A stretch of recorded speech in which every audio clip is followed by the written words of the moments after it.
Welcome to KTV news Telugu. నా పేరు స్మలత. సమాచార హక్కు చట్ట న్యాయ పోరాట సమన్వయ కమిటీ ప్రజా రక్షణ బేరీ రాష్ట్ర అధ్యక్షుడు పొన్నా రవికుమార్ అప్పుడే తిరగబడినట్టయితే నగ్నంగా తనను వడ్డన చేయమనిన త్రిమూర్తుల కాళ్ళు అనసూయమాత విరగగొట్టి ఉండాలి. తన తప్పు లేకపోయినా శిలకమ్మని శపించిన గౌతమ మునిని అహల్య శాపంతో బూడిద చేసినట్లయితే, కుష్టు వ్యాధితో యుండి వ్యభిచారి కొంపను కోరినందున వాడి నెత్తుకున్న బుట్టను కాలువలో సుమతి పారవేసినట్లయితే, నువ్వు నాకు అసలు తెలియదని దుష్యంతుడు అనంగానే ఓరి మోసగాడి అని శకుంతల తిట్టినట్లయితే, సీతాదేవి తిరిగి రాముడిని అడిగి ఉంటే ఇది ఈ పరిస్థితి వచ్చేది కాదు. అప్పటికి ఆమె అప్పుడు పూర్వీక వారి ఉండడం వల్ల ఇప్పుడు వచ్చేసి ఇంకా ఇంకా ఇంకా పెరుగుతూనే ఉంది. ప్రతి సంవత్సరం ఎన్నేళ్ళు అయినా ఇది అరికట్టగలుగుతారా లేదా అన్నది మాకు తెలియటం లేదు. ఈ ఆడవాళ్ళకి ఎప్పుడు స్వతంత్రం వస్తుందో అప్పుడు నిజమైన స్వతంత్రం వస్తుంది. దయచేసి పెద్దవాళ్ళు కానీ పెద్దవాళ్ళకి మేము కోరుకునేది ఏమంటే, ఎక్కడ చూడండి ఒక డాక్టర్ పాపకి మళ్ళీ చిన్నపిల్లలకి ఎక్కడ చూడు జరుగుతూ ఉంది. బస్సులో కానీ, హాస్పిటల్లో కానీ, స్కూల్లో కానీ ఎప్పుడు వాళ్ళు ఎలా చేయాలా, ఏంటి రక్షణ, ఎట్లా ఆడపిల్లలు బయట వెళ్ళడం చదువుకోవడానికి కాలేదు, ఒక వర్క్కి వెళ్ళడానికి కావలేదు. ఎప్పుడు ఇది ఎక్కడెక్కడ అవస్థ పడుతున్నామంటే భయపడుతూనే ఉన్నారు. ప్రతి ఒక్క తల్లిదండ్రులు ఒక బిడ్డని బయట పంపించడానికి కూడా క్షణక్షణం వాళ్ళు భయపడుతున్నారు. ఎలా ఈ ఆడబిడ్డలు ఎలా రావాలి, ఎలా వాళ్ళ రక్షణ మహిళలకి ఎన్ని చట్టాలు వచ్చినా కూడా ఆడపిల్లలు బయటకు వెళ్ళి పని చేసుకోలేకపోతున్నారు, బయటకు వచ్చి చదువుకోలేకపోతున్నారు, ఎవరితో మాట్లాడలేకపోతున్నారు, ఏ టైం అయినా తిరగలేకపోతున్నారు. గాంధీ తాత చెప్పారు, ఆడపిల్లలు స్వతంత్రంగా అర్ధరాత్రి తిరగాలని. ఎక్కడ తిరుగుతున్నామో పట్టపక్కల తిరగట్లేదు. పని చేసుకునే 10 మంది ఉన్న చోట కూడా ఒక ఆడపిల్లలకు రక్షణ లేకుండా పోతుంది.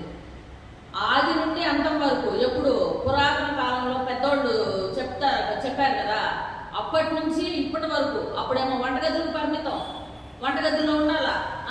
అప్పుడే ఆడపిల్లలే అత్తలు మామూలు అందరు కలిసి హింసించేవాళ్ళు. అంతకు ముందు రాముడు సీత, ఆ రాముడు గురించి చెప్పాలంటే, ఆ రాముడు వారు సీత ఆ రోజు ఎదురు తిరిగినట్లయితే ఆ రోజు నుండి ఈ రోజు వరకు కొంచెం రక్షణ వచ్చేదేమో. ఆవిడ ఒక మన పురాణాల్లో ఉండేవాళ్ళు, ఆ భర్త వ్యభిచార గృహానికి తీసుకుని వెళ్ళాలంటే గంపలో పెట్టుకొని వ్యభిచార గృహానికి తీసుకెళ్లారు. ఆమె ఆ రోజు తీసుకెళ్ళి ఆ కాలంలో పడేసి ఉండేవాడిని మనకి ఈ గతి వచ్చేది కాదేమో. అట్లాగే సీత విడాకులు అడుగుంటుంటే ఆ రోజుల్లో ఈ సమస్యలు మనకు వచ్చే కాదేమో. అట్లాగే ఆది నుండి ఇప్పటి వరకు కూడా మనకి ఆడవాళ్ళకి కష్టాలేనా, ఎక్కడికి వెళ్ళాలన్నా, ఎవరితో మాట్లాడాలన్నా కష్టాలేనా, ఏ మగవాడితో మాట్లాడాలన్నా కష్టాలేనా? అర్థం చేసుకోరా ఇంకా వీళ్ళు? మన పరిస్థితులు ఏంటి? చిన్నపిల్లలు. నాకు చాలా బాధాకరంగా. అయితే దానికంటే ముందుగా ఒక వీడియో మీకు చూపిస్తాం.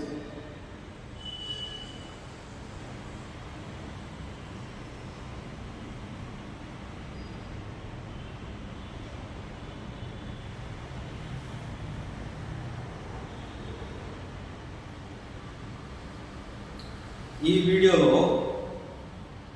ఏం జరుగుతుంది, అసలు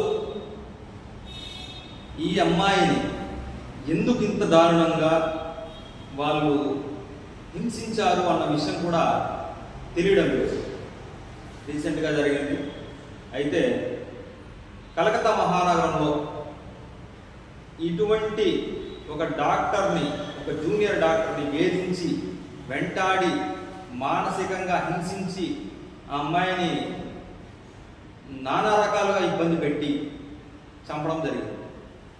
ఇది దేశమంతా కూడా, ప్రతి రాష్ట్రంలోనూ ఉన్నటువంటి మహిళలు, అలాగే ఎన్జిఓ సంఘాలు ఏవైతే ఉన్నాయో అన్నీ కూడా స్పందించి ఒక రెగ్యులేషన్ అనేది తీసుకుని వస్తే, ఆడపిల్లల్ని హింసించినటువంటి ఏ మగాడైనా సరే వాడికి తక్షణం శిక్ష పడేలాగా ఒక చట్టాన్ని తీసుకుని వస్తే ఖచ్చితంగా మన ఇండియాలో, మన భారతదేశంలో ఇటువంటి అనర్థాలు జరగవు.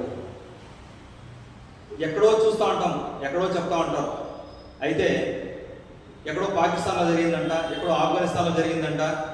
అమ్మాయిని రేప్ చేస్తే వాడిని అప్పటికక్కడే నరికి చంపేశారు. ఇంకా కొన్ని వీడియోలు ఉన్నాయి. అంటే బయట రాష్ట్రాల వాళ్ళు కాకపోయినా మన బయట దేశంలో జరుగుతుంది. బయట రాష్ట్రాలు కాదు, బయట రాష్ట్రాలు జరిగితే అది ఒక విషయం.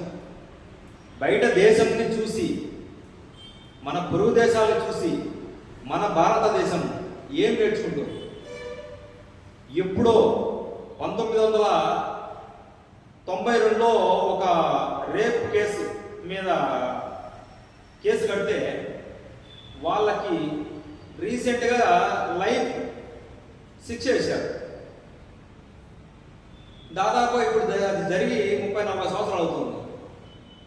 వాళ్ళకి ఇప్పుడు లైఫ్ వేస్తే ఏం ప్రయోజనం ఉంది? ఇంకా ఆల్రెడీ జీవితకాలం అంతా వాళ్ళు తిరిగేశారు, అయిపోయింది, అనుభవించేశారు, బయటే ఉన్నారు, ఏదో కోర్టుకు పోతున్నారు, వస్తున్నారు.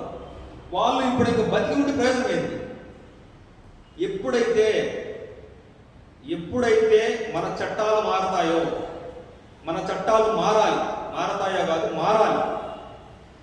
ఏ శిక్షకు ఎటువంటి శిక్ష, ఎవరిని ఇబ్బంది పెడితే ఎప్పటికప్పుడు వారికి శిక్ష అనుభవించాలి.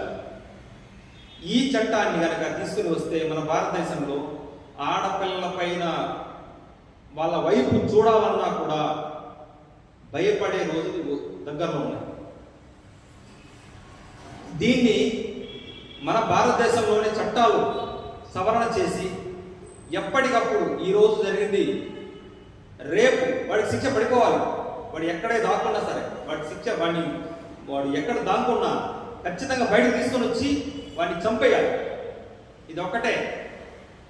ఇలాగ చేస్తే మన భారతదేశంలోని ఆడపడుచులకి మనం రక్షణగా నిలబడి ఉంటాము.